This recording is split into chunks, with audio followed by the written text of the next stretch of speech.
Whether or not you believe those estimates, that's a separate question. I mean, these are basically estimates of equity analysts. There typically is some sort of herding in those things because nobody wants to be too far off, right? But, 74 versus 7 is a big difference. So for some reason, if I were to make a decision between buying NVIDIA versus Coke or Pepsi, and I'm going to have to think about what that means, what those growth numbers means. That's one of the reasons your question was actually nice. It's going to kind of segue us into the next concept. You won't necessarily see it in textbooks. I kind of call it a growth adjusted PE or sometimes 5-year forward PE. And we'll come to that. We need to take those growth differentials into account. If he's thinking about those terms, he's necessarily leaving potentially high growth firms out. And those firms are typically not likely to pay high dividends to begin with.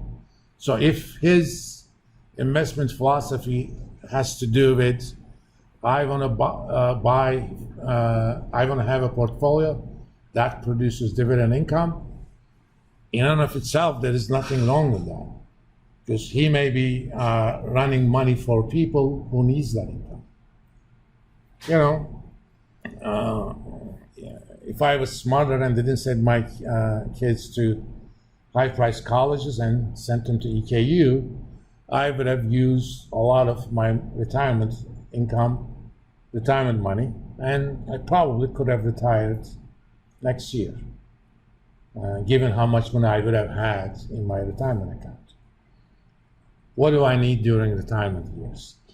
I need income, right? Because retirement means I give up my income.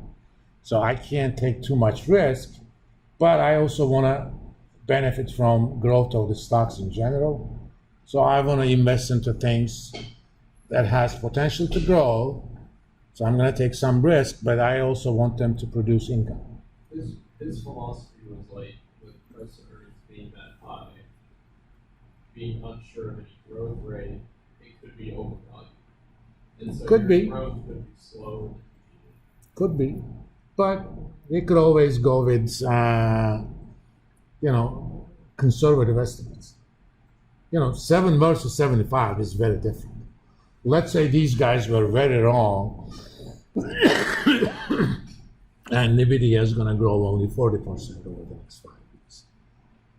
That 97 may not be too high, which we're going to come to. But before that, first, let's get rid of the first problem with the trailing PE, that it is trailing.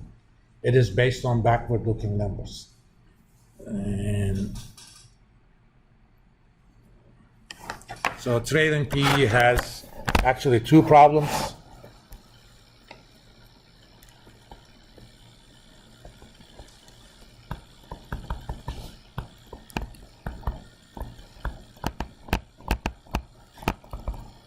One, it is trailing.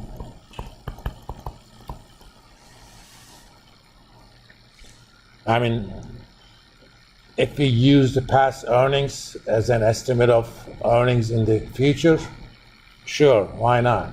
But we have an army of analysts that are making earnings predictions, right? So why not use them? It should be better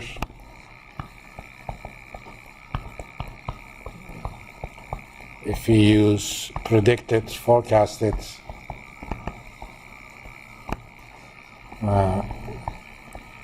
earnings for next year.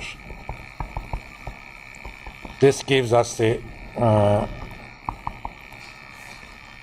concept of FPE, short for forward PE, which is price divided by EPS forecast for the next 12 months.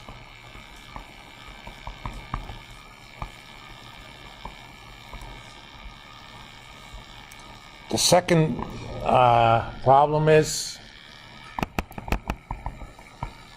It is based on accounting earnings.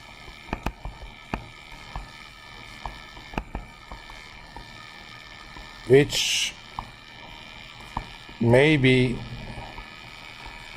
legally, I shouldn't say manipulated, but I should say managed.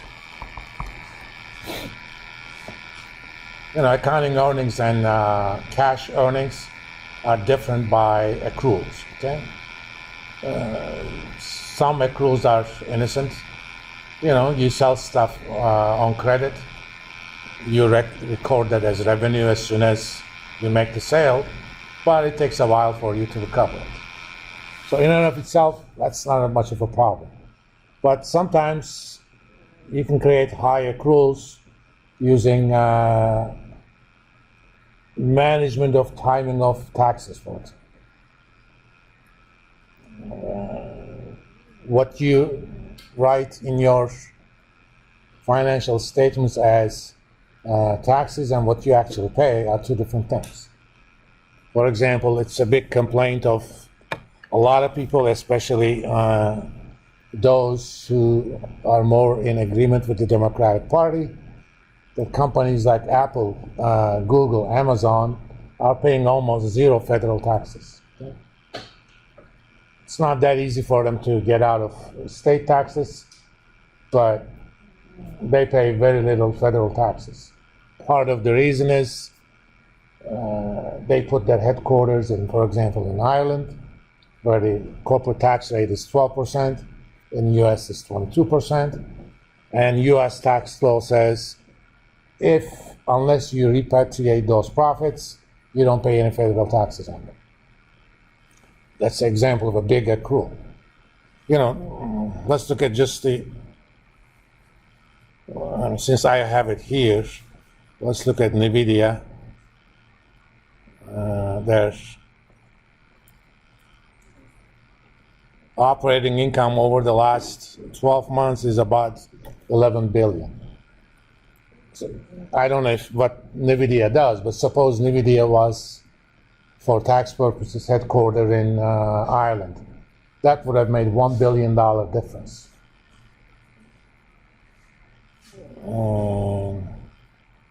Apparently, they don't even have too much of a tax provision.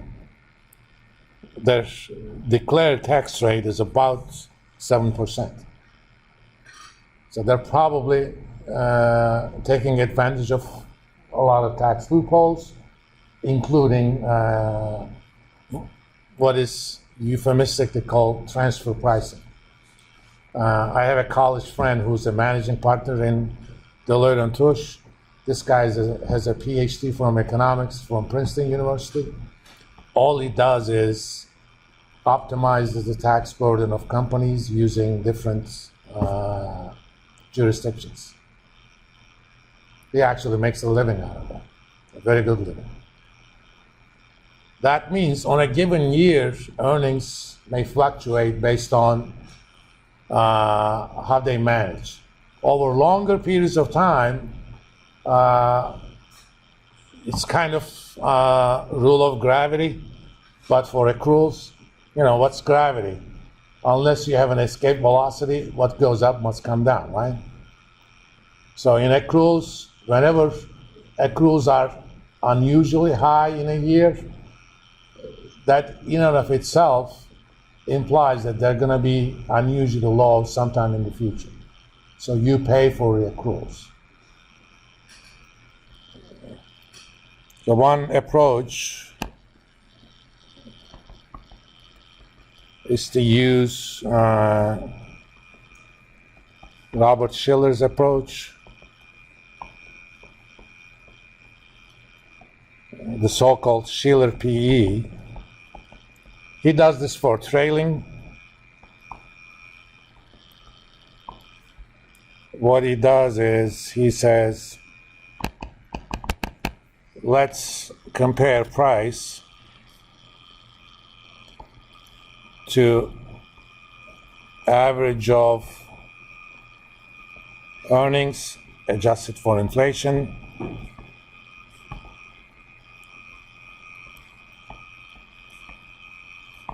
over the last 10 years.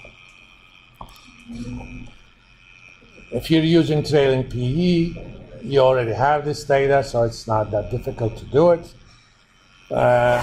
This is more useful for when you're looking at PE overall stock market.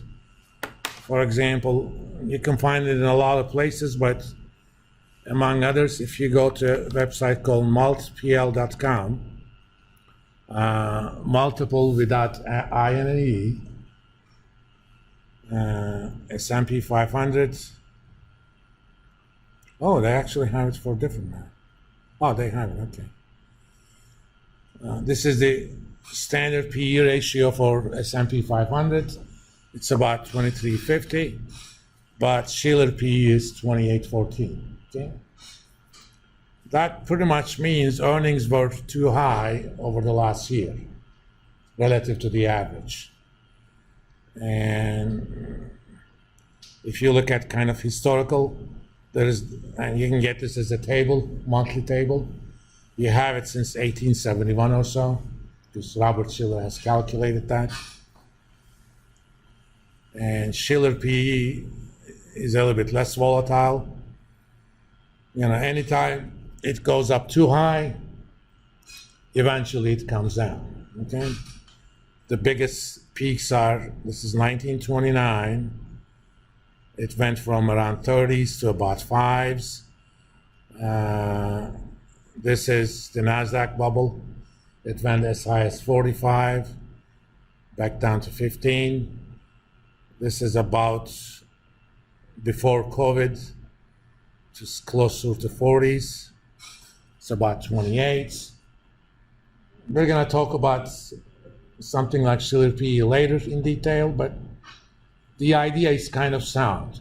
So how do we, in a sense, steal Robert Shiller's idea and apply it to